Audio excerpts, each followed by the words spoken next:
33 বছর পর জাকসু হচ্ছে, এই একটা আনন্দ, আর তার সাথে একদম সমানে সমানে মিলে গিয়েছে যে আমি ফার্স্ট ইয়ারের স্টুডেন্ট। সো ফার্স্ট ইয়ারে এসে এত বড় একটা প্রাপ্তি। আমি সেকেন্ড হাইয়েস্ট ভোট ছিল আমার, 2700+। সো এত মানুষ যে বিশ্বাস করেছেন, আমার উপর আস্থা রেখেছেন, সেই জায়গা থেকে আমি অনেক বেশি কৃতজ্ঞ এবং আমি অনেক বেশি শুকরিয়া আদায় করছি আল্লাহর কাছে এবং যারা আমার প্রতি বিশ্বাস রেখেছেন তাদের প্রতি। খুবই ভালো অনুভব করছি। এর পেছনে আমি যদি কারণ হিসেবে দেখি তাহলে আমি বলবো 24-এর গণ অভ্যুত্থান।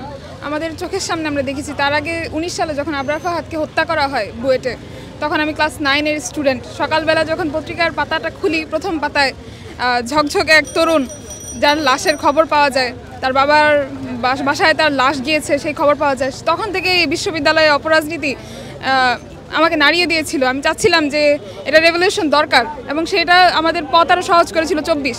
বিশ্ববিদ্যালয়ে আসার পর থেকে আমরা চাচ্ছিলাম যেন জাকসু হয়, কেন্দ্রীয় ছাত্র সংসদ নির্বাচনটা হয়।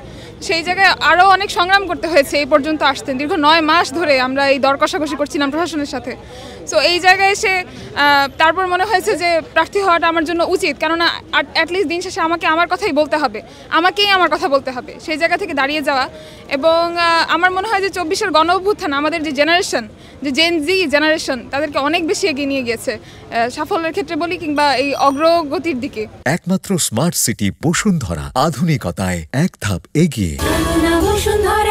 এই প্রশ্নটি আমরা মোটামুটি 6 জন যে নারী আছি তারা গত 19 তারিখ মনোনয়ন ফর্ম তোলার পর থেকেই ফেস করে আসছি।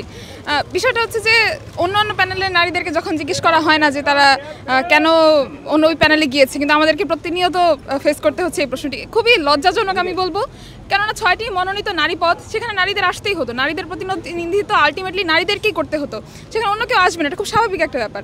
শিবিরের ক্ষেত্রে শিবির গত 1 বছর যাবৎ ক্যাম্পাস ভিত্তিক অনেক ভালো কাজ করে গেছে, সেটা চোখের সামনে।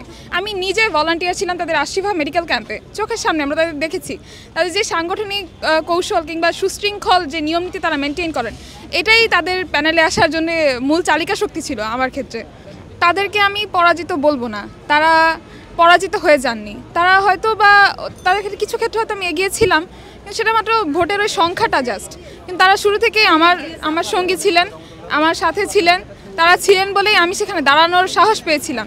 সো সামনের দিনগুলোতে ইনশাল্লাহ আমরা একসাথেই কাজ করে যাব বলে আমি আশা রাখি। তাদেরকে বলবো তারা এতদিন যাবৎ আমার প্রতি আস্থা রেখেছে, সামনের দিনগুলোতেও তারা যেন আমার পাশেই থাকে যেভাবে তারা ছিল পুরো সময়টাতে।